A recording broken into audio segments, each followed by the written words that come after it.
Hey everyone, in this video we are going to solve few questions from GATE Mathematics 2018, and these questions are from complex analysis, and these are very important questions and also very easy questions, so we must solve this.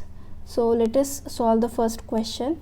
We have given a function f from c to c, entire function, with f of 0 is equal to 1, f of 1 is equal to 2, and f dash at 0 is equal to 0.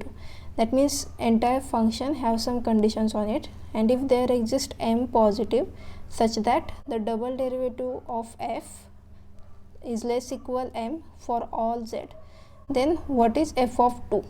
And the options are 2, 5, 2 plus 5i, 5 plus 2 times I. So if you look at this function, this is entire function, right?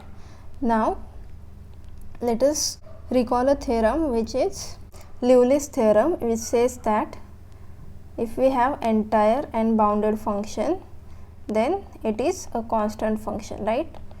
Now here we have f double dash, right? Now f is entire, that means f dash is also entire, f double dash is also entire function. In fact, all higher order derivatives of f are entire functions. So here we have f double dash is entire function, and this condition implies that f double dash is bounded, right? And now apply this theorem which says that entire bounded function is constant. So that means we have f double dash at 0 for all z, it is equal to some constant, say c, right? For some c belongs to complex number. Now this means we have f dash at z is equal to c times z plus d, again d is some constant, and which again gives us f of z is equal to c times z square by 2 plus dz plus e. So here we have c, d and e are some constant in c. Now let us find out the values of c, d and e, which are just complex numbers. Now use this condition. So f of 0 is equal to 1 gives us f of 0 is equal to 1, which gives us 1 is equal to, just put z is equal to 0, so e is equal to 1, right? Now f of 1 is equal to 2 gives us 2 is equal to c by 2 plus d plus e, right? And again we have f dash at 0, so put z is equal to 0 here, so we get 0 is equal to c times 0 is 0 d. That means we have f of z is equal to, put the values of c, d and e, so this is equal to z square plus 1, right? Now we have asked about the value of f at 2, right?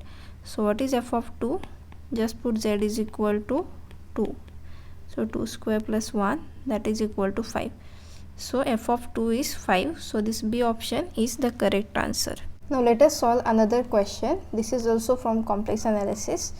The principal value of minus 1 raised to minus 2i divided by pi is, the options are e square, e raised to 2i, e raised to minus 2i and e raised to minus 2. Now just note that whenever you have this minus 1, this is always equal to e raised to I times pi, right? And here this pi belongs to open minus pi to close pi. This is the interval for finding out the principal value of any z in C. So let us use this fact here. So we have minus 1 is equal to e raised to I times pi. Now we want this power as minus 2i by pi, right? So this gives us, now this pi cancels, right? So we have e raised to minus 2 times this I and I, so I square, that is equal to minus 1, right? So this is equal to e square. So the answer is option A, which is e square.